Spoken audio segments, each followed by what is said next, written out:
2700 কোটিকে ধাক্কা মারে। আর 1500 বছর আগে রাসূল বলছেন, ঘুম থেকে উঠেই বলো আলহামদুলিল্লাহ, আলহামদুলিল্লাহ আল্লাযী আহইয়ানা বা'দা মা আমাতিনা ওয়া ইলাইহিন। ইবনে আব্বাস বলছেন, ইবনে মাসউদ বলছেন, যখনই তোমরা রাতের নামাজে দাঁড়াতে যাবা, রাসূল রাতের নামাজে দাঁড়িয়ে প্রথম 10 বার পড়তেন আলহামদুলিল্লাহ, 10 বার পড়তেন সুবহানাল্লাহ, 10 বার পড়তেন আস্তাগফিরুল্লাহ, 10 বার পড়তেন আল্লাহু আকবার, কখনো কখনো 33 বারও পড়তেন। এই পড়ে তিনি তাহাজ্জুদের নামাজ শুরু করতেন। আল্লাহ আমাদেরকে আলহামদুলিল্লাহর উপর আমল করার তৌফিক দান করুক। যেই ঘরে আলহামদুলিল্লাহর প্রভাব বেশি, ওই ঘরে বরকত। 4টা জিনিসকে কখনো গালি দিবেন না। কয়টা?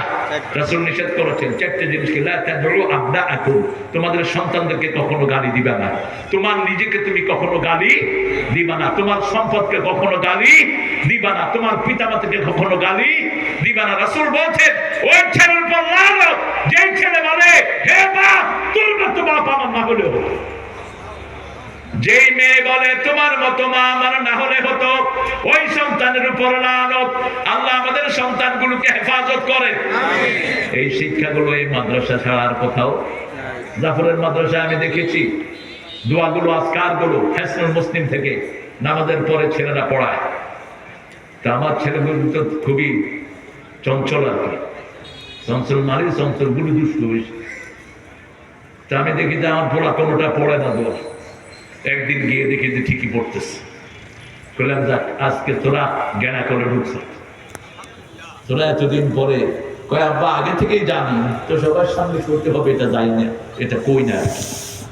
আপনি আপনার ছেলেদেরকে এখানে আনবেন, দুষ্ট ছেলেদের ব্রেন ভালো না খারাপ? আরো জোরে বলে। যেগুলো বোধা এগুলো তো এমনি, এগুলো তো চুকুম বোধা, এটা তো ব্রেনই নেই, দুষ্টামি করবে কি? যে সমস্ত জিনিয়াস পোলাপান, এগুলোকে কোরআনের বাগানে দেন। কোরআন সারা পৃথিবীতে চমক খেবে।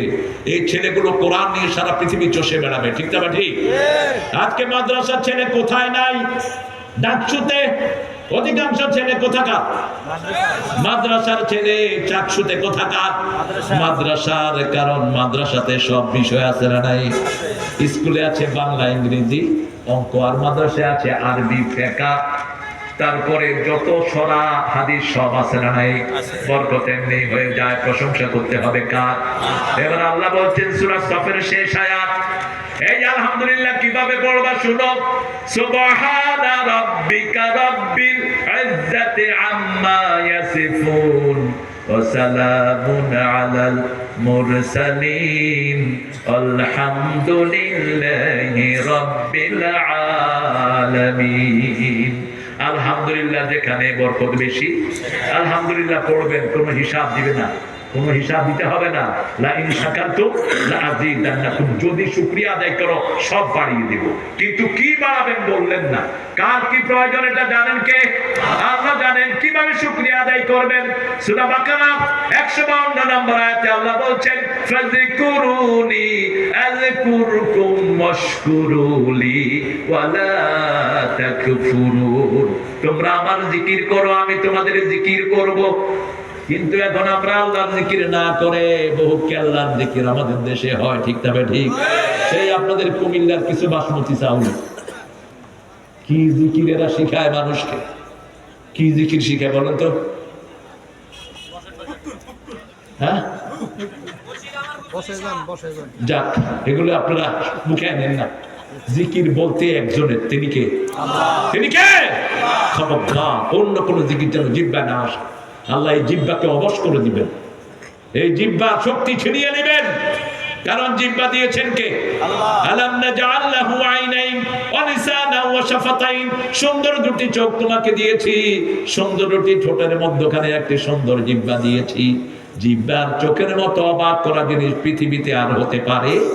দুইটাই ভিজা থাকে কিন্তু পচে যায় না, দুইটাতে কোনো হাড্ডি নাই, দুইটার ভিতরে পানি, চোখের পানি জিহ্বায় যায় না, জিহ্বার পানি চোখে উঠে না।